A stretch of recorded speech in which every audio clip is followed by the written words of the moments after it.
So we'd like to talk today about what one thing makes our marriage work. There's many things that make our marriage work, but the one thing that I would like to stress today is just to look after one another. That's compromise. Think of the other person more than yourself. There's a verse that was given to me when we were married that said, look after each other so that you can find God's richest blessings for each other. And that has really meant a lot to me over the last 23 years or so. And that is that if I look after Owen and his needs both physically and spiritually together, it seems to make our marriage work. I've also found that if I'm frustrated with my husband, it's probably me that's the problem because I'm not compromising and I'm being selfish. So that's one thing that I would really like to stress about dating and being married. I think you need to be not selfish is the big thing. You have to look after the other person, make sure that you're not always thinking about me, but think of at least us or the other person. And when you do that, things are a lot easier for everybody. Our 10 years of marriage, we definitely have not figured it all out, but we have learned a lot. Like every relationship, marriage is always about give and take. The saying, it's not just about finding the right person as much as it is about being the right person, rings very true to us, and that concept carries us through to other parts of our life too. To answer what makes a successful marriage, my first thought is a whole lot of intentional choices, putting God first, and inviting Him into every decision, and that will keep you in His will. And that's the right place to be when you want to receive the blessings He has for you. I truly don't know how people do it without Him. I feel very sorry for those who do it without Him and they don't know what they're missing. If I had to give advice on the do's and don'ts, I would start by saying be best friends. Speak kind words to one another, and when they are not around, and take opportunities to build them up and not tear them down by disrespecting them to others. Participating in rants with friends about frustrations in your marriage can make the couple feel very divided. Put boundaries and safeguards up around your marriage to keep from stumbling, not putting yourself into situations that can cause trouble between you two. Trust is hard to get back after it's been broken. Serve each other. It feels good to be on the giving and the receiving end. Support each other and their strengths, and pick up the slack when needed. Allow the others to do the parts that they are good at, and that shows that you have each other's back. Laugh a lot and choose happy. There will be times when you don't feel love towards the other person, and you have to choose it, and that's what gets you by in those times. Be a good saver. Store up acts of love and make regular deposits in your marriage's love bank. You'll need a savings account for those rainy days. Sometimes we take too many withdrawals and there hasn't been enough deposits, then you'll be in a deficit. Part of being man and wife is having true intimacy and being vulnerable with each other. Learning the other's insecurities and how to get under their skin is tempting to use in anger. I've learned that the satisfaction of pushing each other's buttons is short-lived and it just makes a mess of things. Be considerate and recognize the husband as the leader of your house. Showing consideration and respect for this in front of your children will keep your family close. Never be divided by your children. Show them that you're on the same page, and don't undermine one another to your children. They feel safe and secure with the structure of this in your family. We have a double asking rule, and some way we show that we back one another is if the kids go to Tyler and ask him if they can have a popsicle or something, and he says no, but they don't know. I don't know that they've already asked him, and they come to me. That's called double asking. So big trouble happens with that one in our family. That's called double asking, and then there's serious consequences.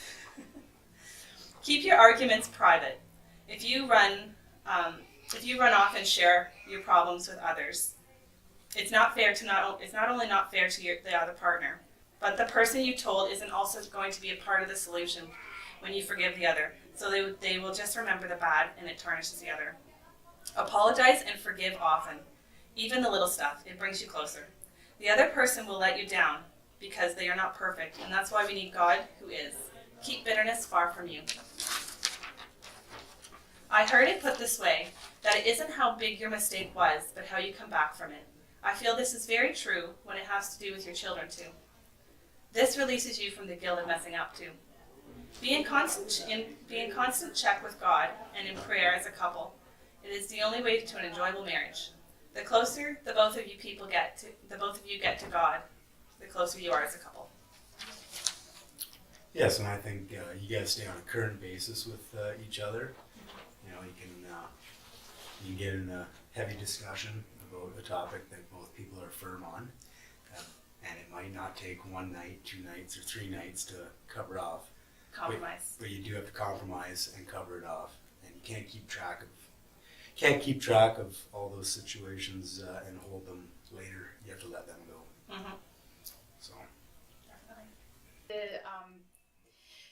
The things of advice that I was given by a friend before I got married to Sean actually was that it's so important not to tear down my significant other, my spouse, in front of other people.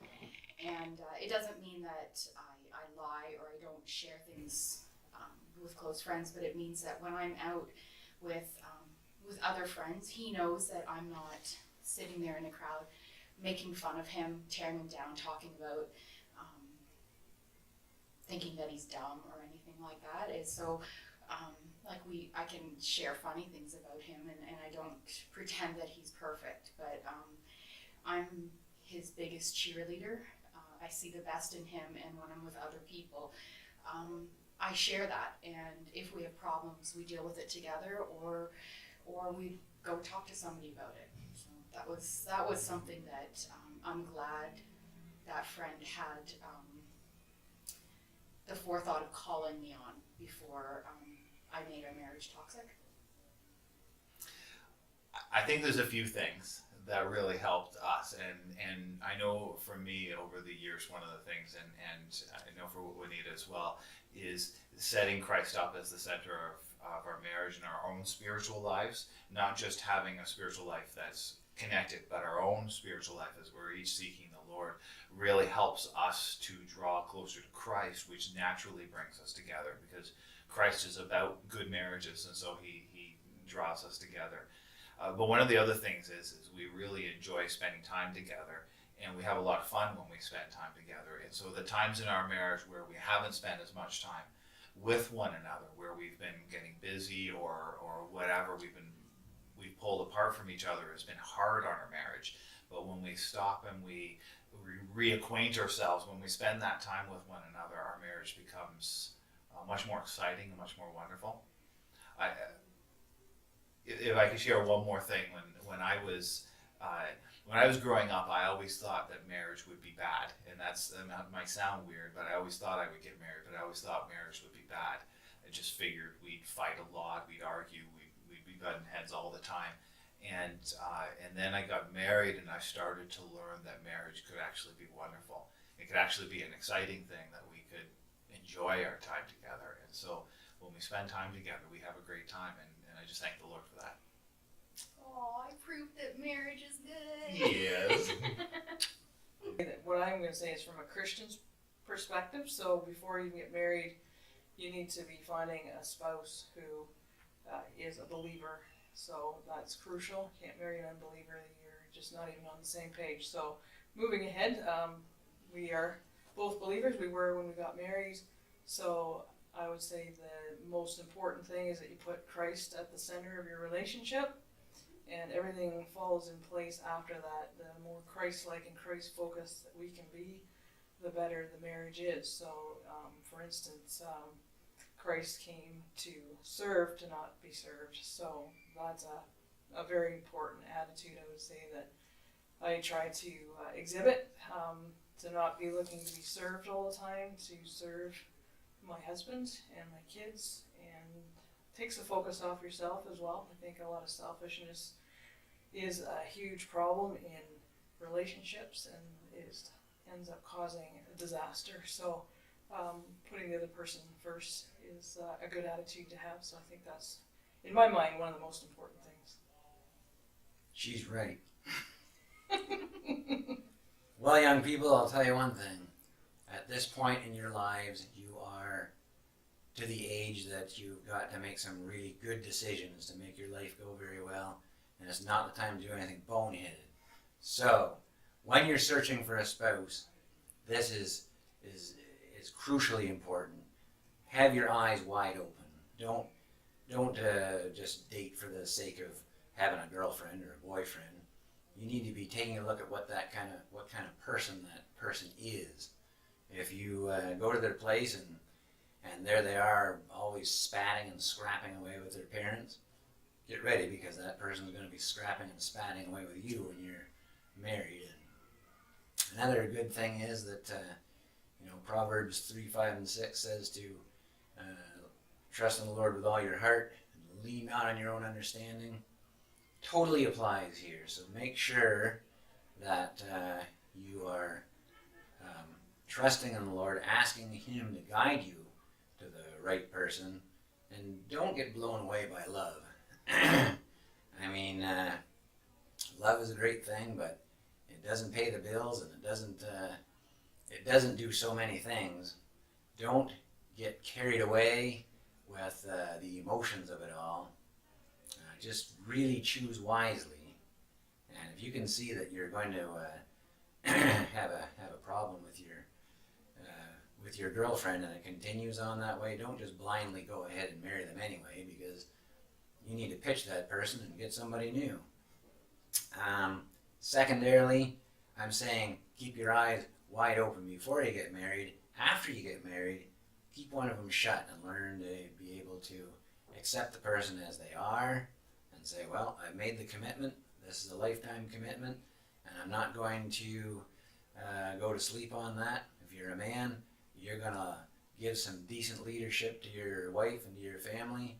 And if you're a woman, you're going to serve, and you're going to you're going to be part of that relationship. You're going to be behind your man, and you're going to make sure that he succeeds in all he does, and he's going to love you for that. Probably a lot more to say, but that's it. Start over. That's fine. Okay.